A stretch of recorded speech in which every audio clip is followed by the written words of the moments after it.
Hey pals, I'm here today to do a September TBR video. So I haven't done a monthly TBR video in a long time, but I thought I would this month because there's quite a few books off my physical bookshelves that I want to read for like certain videos. There's other books that I'm just really excited to read or I'm doing like read-alongs for. And also I have a few books coming into my library this month that I would like to sort of read and return pretty quickly so other people can read them. So I figured for once I can like share the books that I'm planning on reading and hopefully like get more excited for them. And perhaps if you've read them, you could let me know down below if you enjoyed them and that will like encourage me to pick them up. I DNF a lot of books. So far this year I've read like 60 odd books and I've DNF'd like 40 odd. So my DNFing rate is super high. So it'll be interesting to see how many of these I end up DNFing and perhaps replacing with other books. But I've limited the selection from my own shelves to 11 books and then there's a few library books I will mention. The first 3 I put in a 5-star prediction video at the start of this year. I'll link that video up here in the cards and I still haven't read. And I would really like to wrap up that video and like see how my predictions were. So I would like to try and read all 3 of those books this month and hope that I really enjoy them. So I have 2 novels and the first one is Butter, Honey, Pig, Bread by Francesca Ekwuyasi. This is probably like one of the most beautiful book covers I've ever seen. I think I'm going to immersion read this, which means like listen to the audiobook whilst I read because I have a Scribd subscription and I found it on audio there, and this book is like super lyrical. The reason I've been put off picking this up is because I keep reading the first couple of pages and being worried that it's maybe like a bit too descriptive for me, but I think listening to an audiobook will help with that, and I do love the sound of this book and I've heard really good things about it. It's got super high ratings on Goodreads. This is about a Nigerian mother and her 2 daughters, and I believe this follows their story across Nigeria but also Canada, which is where I think they've moved to.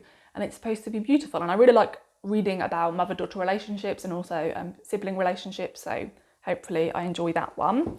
The other one I've had on my shelves a lot longer. I've had this I think for about 5 years because there was a year when it came out and I heard loads of booktubers saying it was like absolutely brilliant. I didn't see a single negative review, and I actually picked this one up and read the first couple of chapters and enjoyed it and then got sort of sidetracked by something else.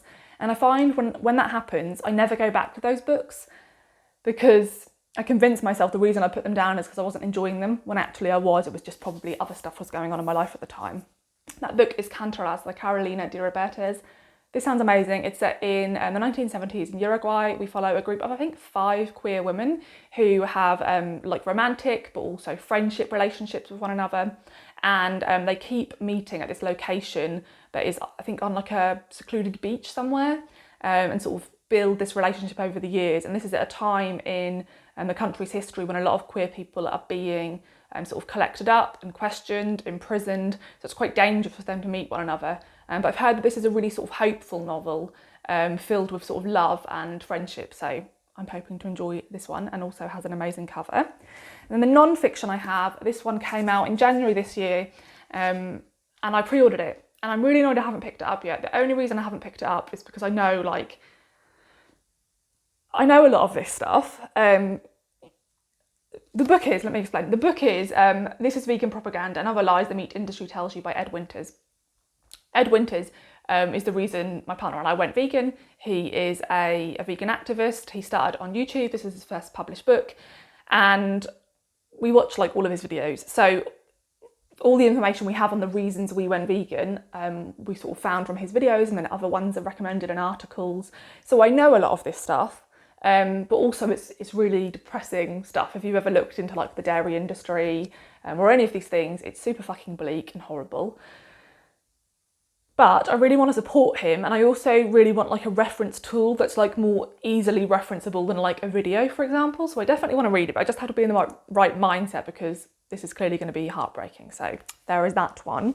And then I have 4 books off my like super old TBR. So I've owned all these books. This is probably the newest one. Probably got this one only a few years ago. And again, I got halfway through this and was sidetracked. And I was enjoying it, so I don't know why I put it down. And that is I'm Telling the Truth But I'm Lying by Bassey, Ikpi. This is a collection of essays that sort of form a memoir. And this focuses on the fact that the author was diagnosed, I think, with bipolar disorder and anxiety. But this is also about quite a complex relationship she has with her mother, who I think is undiagnosed, but the author sort of thinks that she perhaps should have had some sort of diagnosis as well for something like bipolar disorder. I was really enjoying this. You can see I tabbed a few sections. It's really interestingly written, and yeah, I can't remember why. I think I had too many books on the go and this one sort of got waylaid, but I would definitely like to give this one a go and finish it. I will start from the start because it was a while ago. And then these three I've had for a lot longer. This one, let's have a look at when this one came out. I probably got it the year it came out. 2019, so this one isn't too bad actually. This is The Firestarters by Jan Carson. So I read her newest novel that came out at the start of this year, which The Raptures, and I really enjoyed it. And I keep meaning to go to this one, and I was just flicking through this the other day and realised that this starts in like June and takes place over the summer. So I figured I should probably try and read this one before the summer properly ends in the UK, and it's still really sort of sunny and warm here at the moment, so I think I've got a few more weeks of sort of sunny reading. This is about two fathers, and this is set in Ireland, and it's about their relationships with their children, their daughters, and I think they think that maybe, or no, one has a son, one has a daughter, and they both seem to think that their children like have some sort of secret violence. It says the city is in flames and the authorities are losing control as matters fall into frenzy and as the line between fantasy and truth, right and wrong, begin to blur. Who will these two fathers choose to protect? So yeah, I'm looking forward to this one. I found The Raptures super readable, so I think this one will be as well. And then the next one is, I love this cover too. This is Something Like Breathing by Angela Readman. I've had this for years. I pre-ordered this. This is embarrassing. I pre-ordered this, okay, again, 2019. It feels to me like I've had it for longer than that. And I read the first couple of chapters, really liked them, got sidetracked, never went back to it. This is a coming of age story about two young girls in the 1950s on a Scottish island, and like one of them maybe has some sort of like fantastical abilities. This is like a fabulous novel, which is something I used to read a lot of and don't read much of now. But I think this is just going to be a really beautiful coming of age story with really wonderful descriptions of like the local community and the landscape. This like ticks all my boxes in terms of things I really love, so I don't know why it's been sitting on my shelves unread for so long. And then the last one, I featured this on my summer TBR, and it's one of the only books on my summer TBR video on my shelves that I haven't read yet, and that is Family Roundabout by Richmal Crompton. I actually read the first chapter of this the other day and like didn't feel super in the mood for like this type of vibe. So these books don't have a blurb, which is really frustrating. This book is set, that helped me. It starts on a Sunday afternoon in July 1920, and we follow the matriarchs of two families.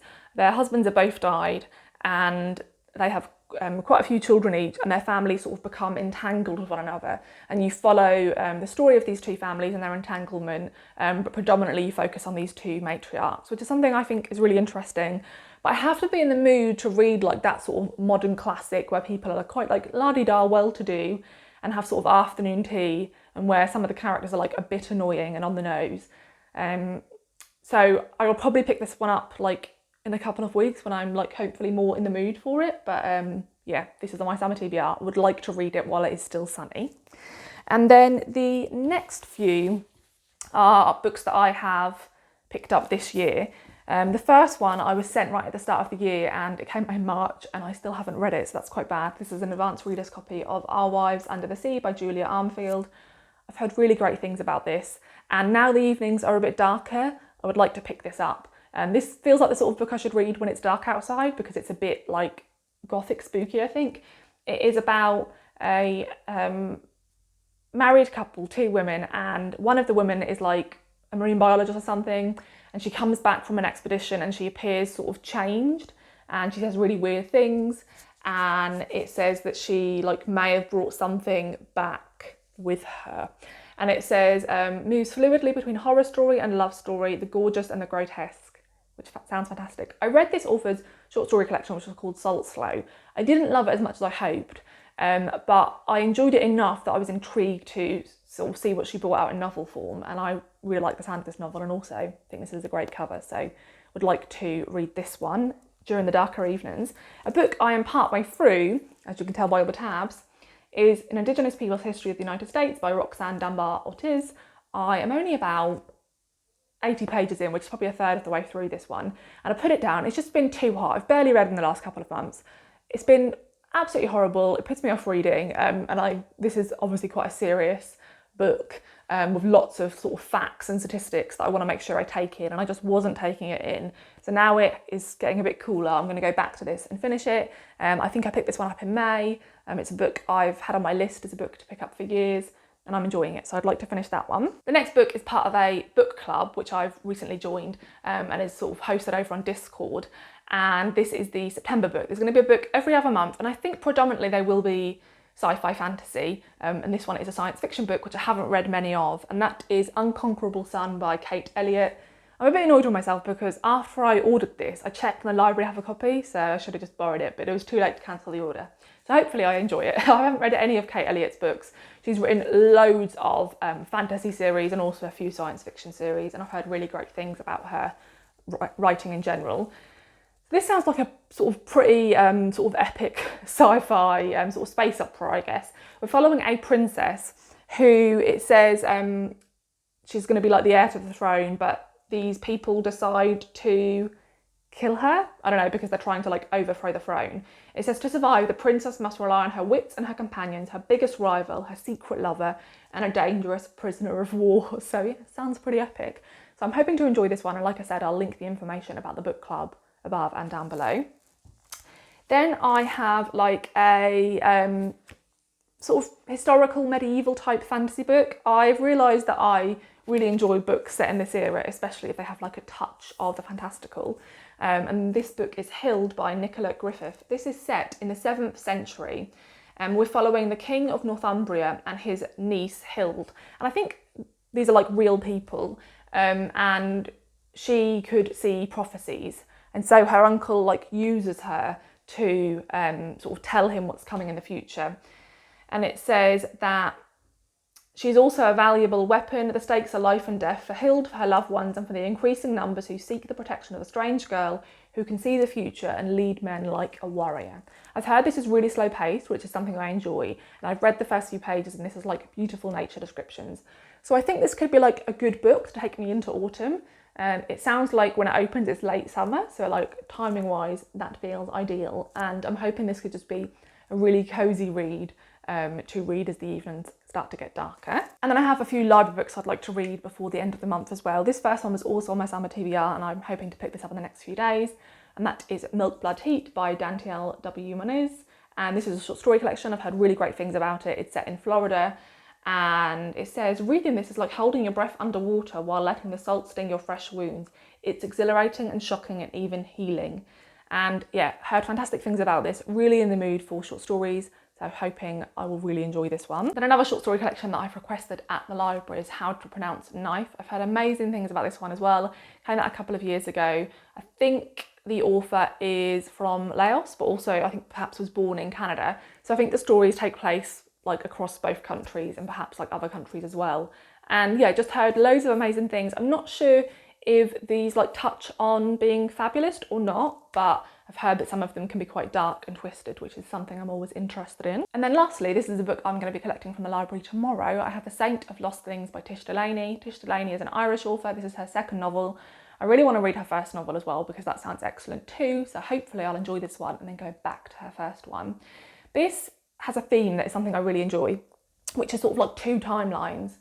So in the present day, we're following a young woman called Lindy whose mother has gone missing, and she is living with her auntie in a small cottage on, I think, the coast of Ireland, and it's their granddad's cottage. And it says that these secrets have been kept for 30 years and everything's starting to sort of unravel. So I think this is going to be like a really slow, quiet family drama set in like a sort of isolated rural location, with secrets to do with like women in their lives, which just so many themes I enjoy. I really feel like I want to sort of get my teeth stuck into some more family dramas before the end of the year, and I'm hoping this will be a great one to read. So yeah, that is my stack of books. I think there's a nice mix there. I will definitely listen to some audiobooks as well, but I tend to be very like of the moment with audiobooks. I don't really like to plan ahead with that. So I will just, yeah, I think I'm probably feeling quite drawn to memoirs, so I'll probably go down that route this month with audiobooks, but we shall see. So if you've read any of these books, do let me know because I'd love to know your thoughts on them. And also let me know if you have any books on your TBR for September because I would love to hear. Thanks for watching and I'll see you in the next video. Bye.